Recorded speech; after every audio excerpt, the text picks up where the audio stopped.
নমস্কার, কেমন আছেন সকলে? আশা করি ভালো আছেন। অঙ্কনা ডেইলি লাইফস্টাইলে নতুন আরও একটি ব্লগে আপনাদের সকলকে জানাই স্বাগত। পার্টি আজ রবিবার, একেবারে উল্টোপাল্টা একটা দিন জানেন। কাজের ব্যস্ততা থাকা সত্ত্বেও হাজারটা নানান রকম রান্না করার ব্যস্ততা তার মধ্যে দিয়ে জড়িয়ে রয়েছে। তার একটাই কারণ, রবিবারের দিনটা একটু আমরা সকলে মিলে স্পেশালভাবে কাটানোর চেষ্টা করি। যাই হোক, চলুন সবটাই আপনাদের সঙ্গে শেয়ার করব। তার আগে আপনাদের সকলের কাছে ভিডিওর আগে রিকোয়েস্ট করব ভিডিওটি পুরোটা দেখার জন্য, আর ভালো লাগলে চ্যানেলটিকে সাবস্ক্রাইব করে পাশে থাকার জন্য। সকালবেলা তো আমরা দুজনে লেবু জল খাই, তো আমি সাধারণত মধুটা খুব একটা পছন্দ করি না। আপনাদের দাদাভাইয়ের জলটাতে লেবু জলের সঙ্গে একটু মধু মিশিয়ে দিয়েছি। আর এদিকে আমার ডিটক্স ওয়াটারটা আমি এখন বানিয়ে নেব। দিয়ে দেবো একটু লেবু কুচি, দিয়ে দেবো একটু শসা কুচি, আর দিয়ে দিলাম আদা কুচি। ওটা দিয়ে এই যে 3 লিটার জলের মধ্যে আমি কিন্তু ভিজিয়ে রেখে দিলাম। ব্যাস, চলুন এবার জোর কদমে লেগে পড়ি রান্নাবান্নার কাজে। এখন সকালবেলা বানাবো হচ্ছে টিফিনে আজ একটু পাস্তা। এটা আদিত্যর আর আদিত্যর বাবার কিন্তু ভারী পছন্দের একটা খাবার, যদিও বা আমি এটাকে অ্যাভয়েড করে যাব, এটা যেহেতু ময়দা রয়েছে সেই জন্য। যাই হোক, চলুন। তবে জানো, গতকাল আমরা যে একটা পতঞ্জলি স্বরূপে গিয়েছিলাম, আমি সেখানে আটার চাউমিনটা দেখে এসেছি। ভেবেছি এর পরের দিন থেকে ওটা একবার নিয়ে আসবো। খেতে কেমন হবে জানি না, তবে একদিন এনে ট্রাই অবশ্যই করব। চলুন, গল্প করতে করতে পাস্তাগুলোকে সেদ্ধ করে নিয়েছি, পেঁয়াজ কুচিয়ে নিয়েছি, লঙ্কা কুচিয়ে নিয়েছি, দিয়ে দিলাম সেদ্ধ পাস্তাগুলো, আর এই যে দিয়ে দিলাম নুন হলুদ। এগুলো দিয়ে একটু ভালো করে এখন ভেজে নেব। এবার হয়তো ভাবছেন যে ডিম কোথায় গেল। ডিমের দেওয়ার প্রসেসটা আপনাদের সঙ্গে একটু আলাদাভাবে আর শেয়ার করব। চলুন, এই যে ডিমটাকে ফাটিয়ে দিয়ে পাস্তাটা হালকা ভাজা ভাজা হলে তারপরে কিন্তু আমি ডিমটা দিয়ে দেবো।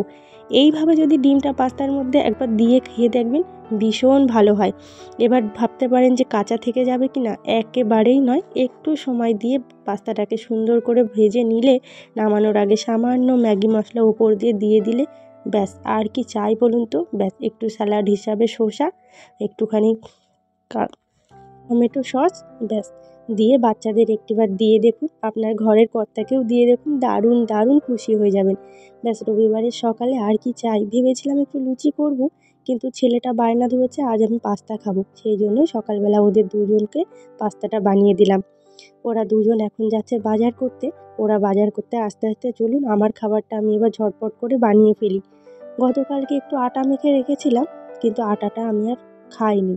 অ্যাকচুয়ালি 3টে ডো ছিল, সেই 3টে ডো দিয়ে একটু রুটি বানিয়ে নিয়েছি। তবে রুটিগুলো বানালে শুকনো রুটি খাবো না, ওটাকে একটু ধুয়ে জলের মধ্যে তারপরেই কিন্তু ওটাকে খাবো।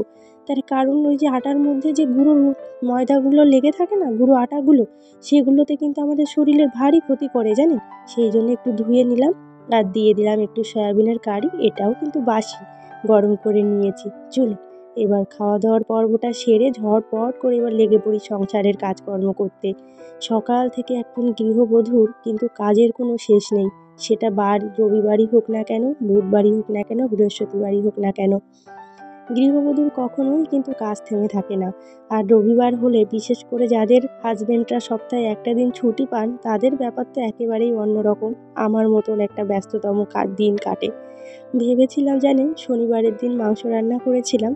আমি তো খাই না শনিবার আর সোমবার, তো যাই বা হোক, ভেবেছিলাম মাংসটা যেহেতু রান্না রয়েছে, আজ হয়তো রান্নার চাপটা আমার কমে যাবে। ও মা, রান্নার চাপ কমার বদলে আরও আজকে রান্নার চাপটা আমার বেড়ে গেছে জানেন। যাই হোক, চলুন ঝটপট করে রবিবার পেয়ে আদিত্যর স্কুল ব্যাগ, টিউশনের ব্যাগ দুটোই আজ ধুয়ে দেবো। তো সেই জন্য ওটাকে এখন কিন্তু জামা কাপড়ের সঙ্গে ধুতে লেগে পড়েছি। এদিকে দেখুন আপনাদের দাদাভাই কী কাণ্ডটাই না করেছে। নিয়ে এসেছে জ্যান্ত চিংড়ি মাছ, যেটা কিনা ধরতেই আমার লাগছে ভয়। দেখুন কীভাবে লাফাচ্ছে।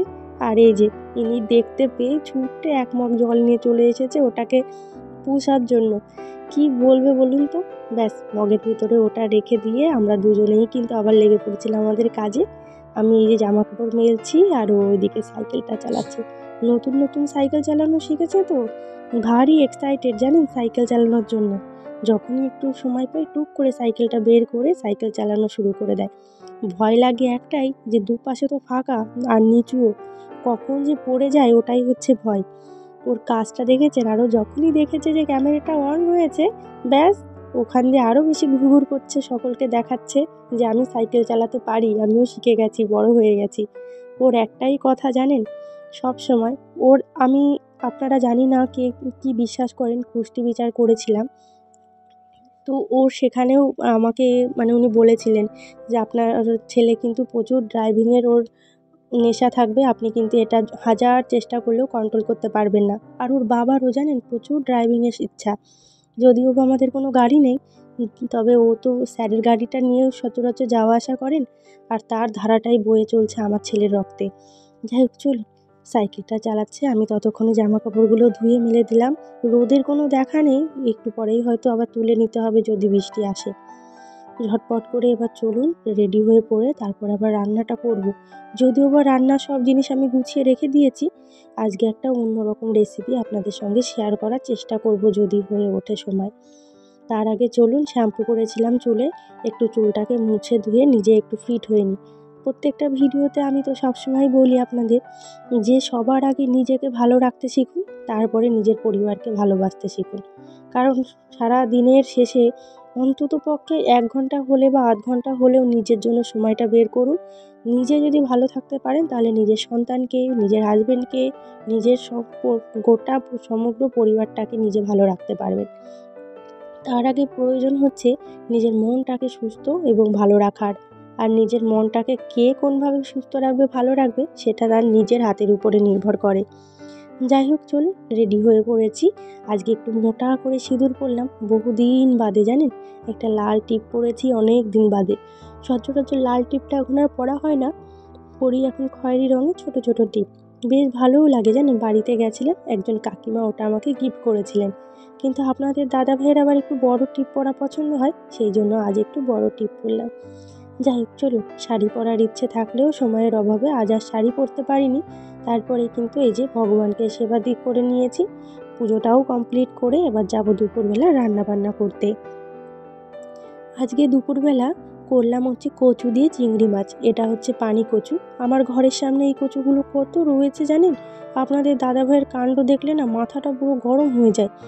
বাজার থেকে কিনা 1 কিলো কচু কিনে নিয়ে এসেছে, যে কচু কিনা আমার ঘরে অ্যাভেলেবেল, আমার ঘর থেকে মানুষ নিয়ে খাচ্ছে সেই কচু।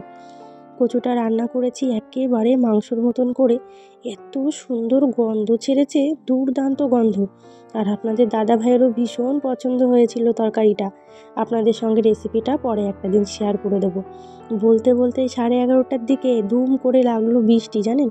আপনাদের দাদা ভাই গেছিলো স্যারের বাড়িতে, ওখান থেকে ফেরার পথে পুরোটাই যেহেতু ভিজে গেছে, আমাকে বলল পাইপটা সেট করে দাও, ঝটপট করে গাড়িটাকেও একটু পরিষ্কার করে ফেলি। আমি আবার বারণ করছিলাম যে এই বৃষ্টিতে ভিজে ভিজে গাড়ি পরিষ্কার করার একেবারেই দরকার নেই, তুমি বরং গাড়িটাকে তুমি সার্ভিসিংয়ে দিয়ে এসো। বিশ্বকর্মা পুজো তো আর মাত্র 2 দিন বাকি আছে, ওদিন বরং গাড়িটাকে দিয়ে এসো। আর একটা বেশি খুশির খবর, আমাদের যে পুরনো গাড়িটা ছিল, বাইকটা, সেটা হয়তো গত 2-3 দিনের মধ্যে বিক্রি হয়ে যাবে। যাই হোক চলুন, বৃষ্টিটা এদিকে হচ্ছে, ঝটপট করে এখন খাওয়া দাওয়ার ব্যবস্থা করি। আদিত্য আর আদিত্যর বাবা ঝটপট করে স্নানটা করে নেবে, তারপরে আমি ভাতের এই যে যোগাযোগটা করছি। দিয়ে দিলাম একটু চিংড়ি মাছ দিয়ে কচু চিংড়ি, আর করে দিয়েছি কালকে যে রান্না করেছিলাম হ্যাচারির মাংস। হ্যাচারিটা একটু মুরগি জাতি, আমি কোনো দিন দেখিনি যদিও বা, তবে মাংসটা খেতে কিন্তু হুবহু খাসির মাংসের মতন লাগে, বেশ ভালোই লাগে। যাই হোক চলুন, আপনাদের দাদা ভাইকে এখন সুন্দর করে থালাতে সাজিয়ে খেতে দিয়ে আসি। আজ একটা কাণ্ড ঘটেছিল জানেন। আমি বললাম এত সুন্দর করে সাজিয়ে দিলাম, একটা টিপস তো দিতে হয়। হাতে ধরিয়ে দিল ওই লেবুর টুকরোটা, বলছে এটাই তোমার টিপস। কি বলবে বলুন তো। যেহেতু আমি লেবু জল করে খাই, আমি হেলথ সচেতন একজন মানুষ, সেই জন্য ও আমাকে ধরিয়ে দিল লেবুটা। চলুন খাওয়া দাওয়ার পরে দুপুরবেলাতে একটু রেস্ট নিয়ে তারপরে কিন্তু বিকাল 4টের সময় ঘুম থেকে উঠে আবার শুরু করলাম আপনাদের সঙ্গে ইভিনিং ব্লগ। ঘুম থেকে উঠেই 2 গ্লাস জল খেয়ে নেব। এই জলটা যে আমি বানিয়ে খাচ্ছি আপনারা হয়তো বললে বিশ্বাস করবেন না। আমার শরীরের যে কতখানি চেঞ্জেস আছে সেটা একমাত্র আমি জানি। আর এই ডিটক্স ওয়াটারটার একেবারে প্রেমে পড়ে গেছি গত 3 দিন খাওয়াতেই। এটা হয়তো আজীবনকাল যতদিন বাঁচবো, যদি ভগবান সেইটুকু ক্ষমতা রাখেন, আমি হয়তো প্রত্যেকটা দিন খাবার চেষ্টা করব। বাইরে তো বৃষ্টি হচ্ছিল, ব্যাগগুলো সব গিয়েছিল ভিজে। জামা কাপড় যদিও বা তুলে আনতে পেরেছিলাম, কিন্তু ব্যাগগুলোকে আর তুলে আনার সুযোগ হয়েছিল না, তার মধ্যে এত পরিমাণে বৃষ্টি নেমে গেছিলো। এখন একে একে ঘরের মধ্যেই সমস্ত জামাগুলো ব্যাগগুলোকে মেলে দেবো। এই ঘরটাতে মেলার একটাই কারণ, কারণ ও ঘরে তো আমরা সচরাচর থাকি না, ও ঘরে আমাদের ফ্যানটা চলে না। আর এক্সট্রা একটা ফ্যান চালিয়ে কারেন্টের বিল তোলার কোনো রকম আমার দরকার নেই। তো এই ঘরে যেহেতু আমরা থাকি, এই ঘরটা আমাদের ফ্যানটা ইউজ হয় বেশি, সেই জন্য এই ঘরেই জামাকাপড়গুলোকে মেলে দিলাম। জামাকাপড়, ব্যাগ সমস্ত কিছু ভালো করে সাজিয়ে গুছিয়ে মেলে দিয়েছি। ব্যাস, ফ্যানটা চালালে এখানে আমরাও থাকবো, ফ্যানটাও চালানো থাকবে, জামাকাপড়গুলো সব শুকিয়ে যাবে। এবার ভাবছি একটা কমফোর্ট আনতে হবে জানেন, কারণ জামাকাপড়গুলো শুকানোর পরেও দেখছি একটা গন্ধ থেকে যাচ্ছে, ভ্যাপসা গন্ধ, যেহেতু রোদে দিয়ে শুকানো হচ্ছে না তো সেই জন্যই। দুপুরবেলা খাওয়া দাওয়া করে এত পরিমাণে ক্লান্ত বোধ হচ্ছিল, তখন আর বাসন কোসনগুলোকে মাজা হয়েছিল না, সেগুলোকেই চলুন এখন একটু মেজে নেব। আবারও বিকালবেলা আদিত্যর বাবার সঙ্গে আজ একটু ঘুরতে বেরিয়েছিল, যেহেতু রবিবার তো সানডে করে একটু বাবার সঙ্গে বিকাল করে ঘুরতে বেরোয় ছেলেটা। আরও আজকে ওর বাবারও হাতে সময় ছিল, যেহেতু বাইরে বৃষ্টি হচ্ছে, ভলিবল খেলতেও যায়নি, গিয়ে দুজনে মিলে নিয়ে এসেছে আমার জন্য ফুচকা। তবে আমার একার জন্য তো নয়, এনেছে অনেক ফুচকা, আমরা সকলে মিলে 3 জনে মিলে এক জায়গায় বসে খাবো।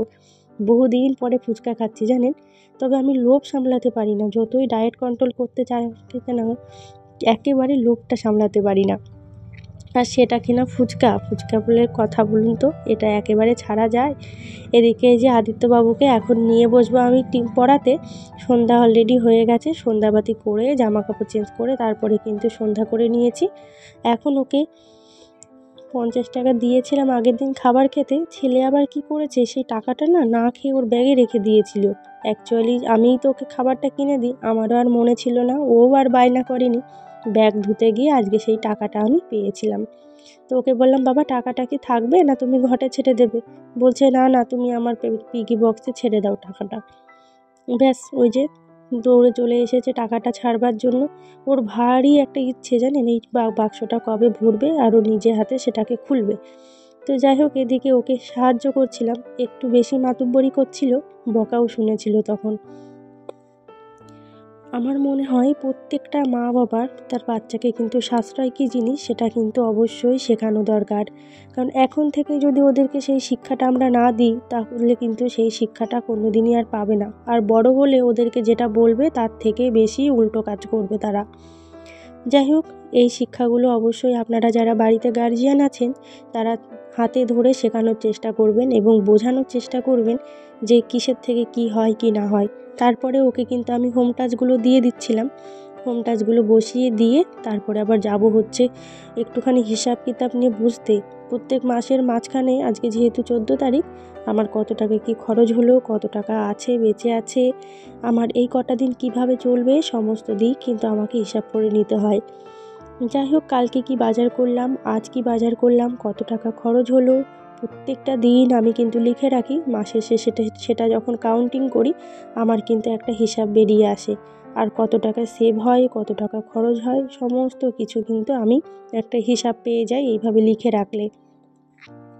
তো যাই হোক, হিসাব নিকাত করে বাচ্চাকে পড়িয়ে তারপরে কিন্তু আমি সোজা চলে এসেছি রান্নাঘরে রাত্রেবেলার রান্না করতে। রাত্রেবেলার রান্না তেমন কোনো কিছুই না, অনলি ফর রুটি হবে সকলের জন্য, আর দুপুরবেলার তরকারি মাংস সমস্ত কিছুই আছে, ওগুলো দিয়ে আমাদের আজকে খাওয়া দাওয়া হয়ে যাবে। চলুন একে একে এবার রুটিগুলো করে নিই। আমরা সাধারণত রুটি কিন্তু একটু পোড়া পোড়াই খেতে ভালোবাসি, আপনাদের দাদাভাই ওই রুটিটাই বেশি পছন্দ করে। একে একে সমস্ত রুটিগুলো এখন করে নেব। যদিও বা আমি খুব একটা গোল করতে পারি না, তবে আমি চেষ্টা করি আমার মতন করে সুন্দর করে যতটুকুন অভিজ্ঞতা অর্জন করতে পেরেছি এই সংসার জীবনে এসে, তা দিয়ে ভালোভাবে রুটিগুলো করবার। যাই হোক, যতটুকুন শিখেছি কারোর হাত ধরে শিখিনি, একদম নিজের থেকে, নিজের দক্ষতার থেকে সমস্ত কিছু শেখা।